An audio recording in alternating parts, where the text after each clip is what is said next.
Mag-aayos na po kami ng aming bahay. Yan, iaakit na po namin yung speaker muna. Kaya baka madumin, tinakpam lang po namin yung trapal yan para hindi po nababasa ng ulan.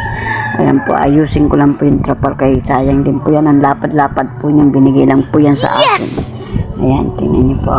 Tatanggalin na po namin dyan yung speaker. Akyat muna namin sa taas yan ng aking anak. Ayan, yung bunso. Ayan, dadalhin niya na sa taas yan. Speaker na yan. Hindi rin naman namin nagagamit dahil nasa itsura ng bahay namin. Hindi kami makapagkanta-kanta. Kaya ayan, kanta-kanta na lang daw kunyari tayo. Ayun, naayos ko na yung microphone para maitabi na rin yan. Kasi gagamitin namin yan baka sakali sa birthday ng hubby ko. Ayan. Matagal pa rin naman yun, sa August pa yun. At least maayos pa kahit pa paano itong bahay namin na barracks. Ayan, tingnan nyo naman, oh, inaayos. Ang dami namin. Ako ang taga-ano dyan, taga-utos. Ako kasi ang foreman sa kanila. Foreman ako niyan, taga-utos lang ako niyan, nagagalit niya sa akin. Dahil pasaway daw ako na tumutulong. Ayan, ang dami kong daldal, dami kong utos, ang dami kong gawa. Pero hindi ko ginagawa siya ang inuutos. Kaya nakita ko naman yung gawa ng apo ko na card. Ayan, pinakita ko sa kanya. Hindi ko yun tatapon, itatago ko lang po yun kasi pinaghirapan niya ng apo ko gawin nung nag-aaral pa siya. Ayan, gawa yun ng Happy Mother's Day na card po yun na binigay sa akin. Ayan, nagtuturo-turo pa ako dyan kung ano pong gagawin niya, oh. Feeling foreman talaga siya, no? Ayan, at tinuturo ko kung saan niya ilalagay ang mga kuryente, mga wire, saan niya ilalapag, doon sa mga sulok-sulok. Ayan, pinakyat ko na siya at kinukuha niya yung mga kahoy. Yan yung mga kahoy po ng mga poste dito sa loob ng bahay, tinatanggal na namin. Ayan. So, ayan, natapos na. Yung iba dyan, hindi pa tapos. Tatanggalin pa rin niya yan. Kasi ang dami-dami mga poste na yung mga kahoy namin, ang tagal-tagal na po yan, 1996 para mga kahoy yan. So, mga inaanay na po yan ng mga kahoy, hindi na mga gamit dahil mga lumang-luma na talaga, pwede ng panggatong. Oh, ayan, tinatanggal niya muna yung mga pako para magamit din namin ng mga pako. Pasabay pa ko, put. Pagpasensyahan nyo na, ganyan po talaga ako kakulit. Oh, ayan, oh. Kasi butas po yung short niya, pero may doble naman po short yan. Butas po yung short niya, kaya ginaganyan-ganyan ko po. Ganyan po ako kakulit, pagpasensyahan nyo na po. Hindi po mabubuang araw ko pag wala pong kakulitan at walang ingay. May ingay po talaga ako at makulit. Ayan, eh. Oh, tingnan nyo, oh. Puro utos lang ako dyan, oh. Siya nga magawa akong utos ang utos. Kasi ako naman nakakaalam, diba? Ako may-ari kaya ng bahay.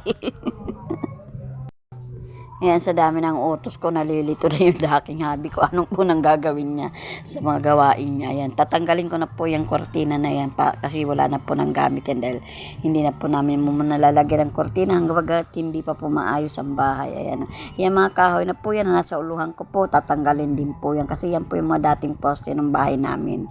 Kasi dati ang bahay po namin mababa po ang bubong talaga. Ngayon, itinasa na po ang bubong.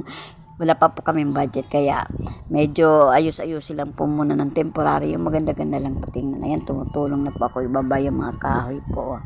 Ay, kasi tinatanggal po ng jowa ko, ng hobby ko, yung mga kahoy. Andun po siya sa taas, ayun po siya sa taas. Oh.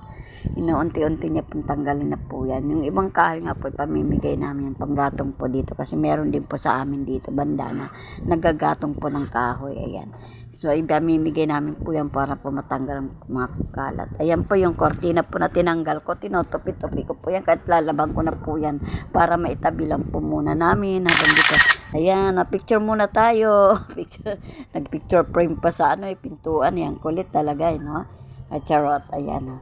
Tingnan nyo. Ayan, tinutusan ako, maghanap daw ako ng pako. Hindi ko naman alam kung anong mga size ng pako na hinahanap ko. Sabi niya, size, di 3 o 2. Hindi ko alam kung alin dyan ang 3 at 2. Ayan, magkikwento muna ako sa inyo dyan, kung saan ang galing ang aking, pinanggalingan ng aking bahay, yung history po niya na yung kikwento ko po sa inyo. Tapos, ang bibigay namin karton, tapos, may kahoy kami na dati, kasi may nagtatapon ng mga kahoy dito.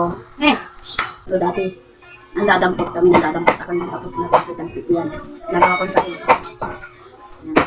Nagawa ko sa 1996. Ubiro ka, 1996. Ang tagal na, 2024 na ako. Pero kahit pa paano, nagkaroon siya ng upunan. Ayan. Ngayon ito na. Hindi mangarap ka lang. Mangarap. O diba? Wala tagpi-tagpi. Tapos karton ng sahig. Oh. Ayan. Ang liit-liit pa noon, ang bahay namin. Kahoy lang din ang ginagamit namin sa pagluluto. Di kahoy lang kami noon. Kasi ilang pala ang bahay dito noon. Bilang na bilang. Ang kahoy dito. Aayos, tanggalin namin ito.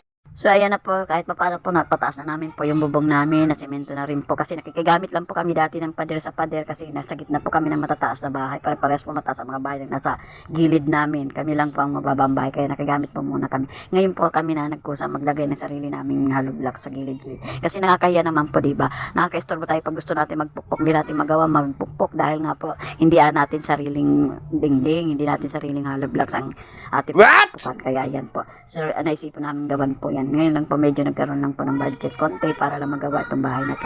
Kasi talaga matagal na po kami na mula since 1996 hindi po nagagawa yung bahay namin. Kami lang po ang pinaka lumang bahay dito na kahoy lang po. Ang lahat ng mga kapitbahay namin po matataas na po ang bahay. Nagtataasan po hanggang 4th floor po sila dyan. Ayan, kami hanggang 5th floor, 5th floor sa baba. Basement po nila.